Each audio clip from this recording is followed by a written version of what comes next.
Hey, here we go, Drywall Repairman. We just got this same first coated, second coated.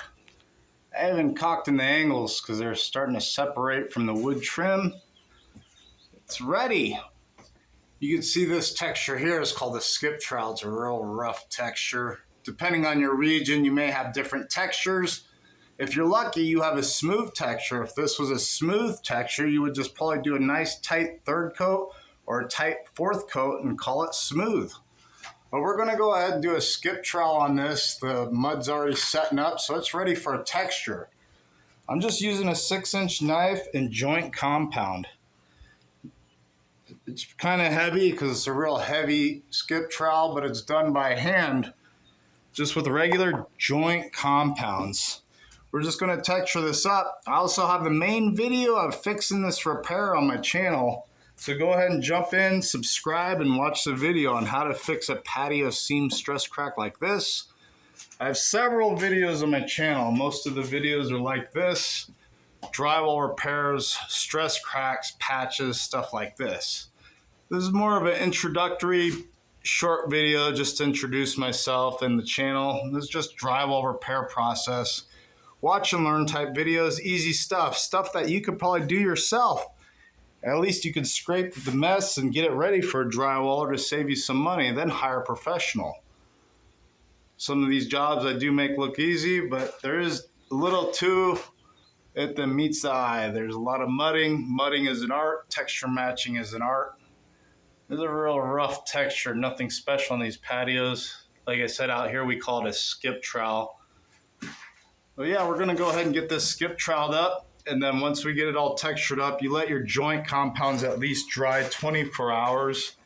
And then you can lightly sand it with 150 grit to 220 grit. Just lightly sand it. You're just knocking the burrs and the grit out of the texture.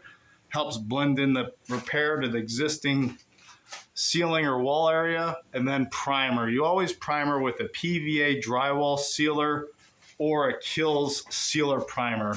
This seals up the mud work, so when you go to paint, the paint goes on cosmetically. It doesn't try to soak into the center of the patch. So that's why we always use a primer sealer before paints.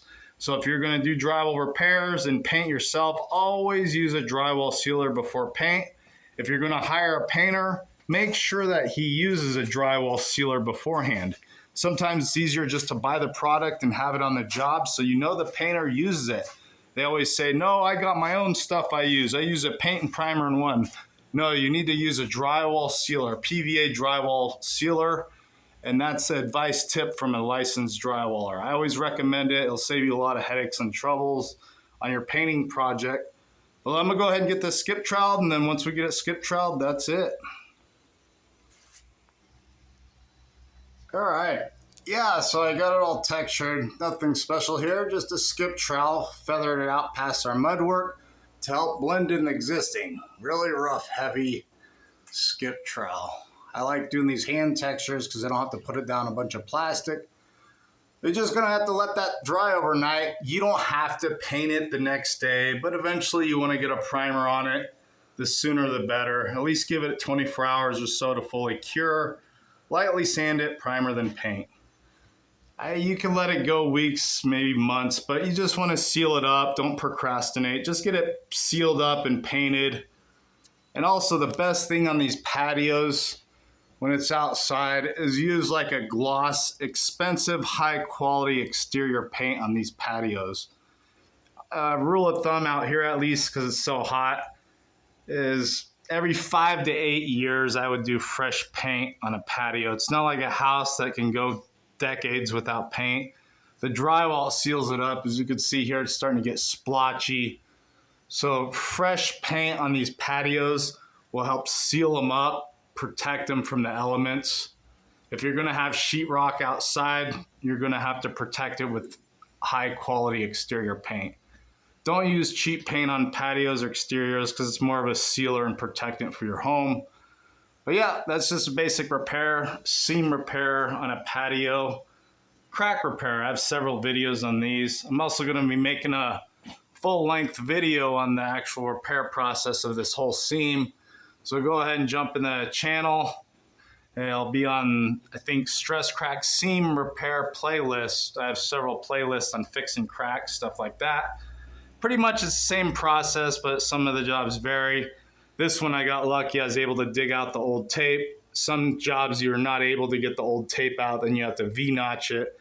But you always want to try to dig out the old tape, at least put some screws in it to tighten it up, and then fiberglass mesh. But hey, yeah, jump in the channel, watch the video. Please subscribe, like, leave some comments. No hate comments. I know everybody's a keyboard warrior. They think they know better.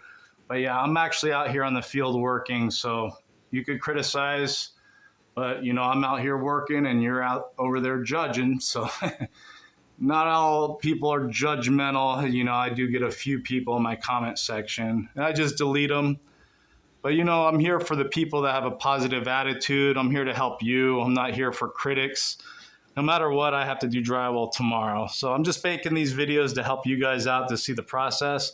And I really hope you enjoy them, and welcome to positive comments only. Thank you.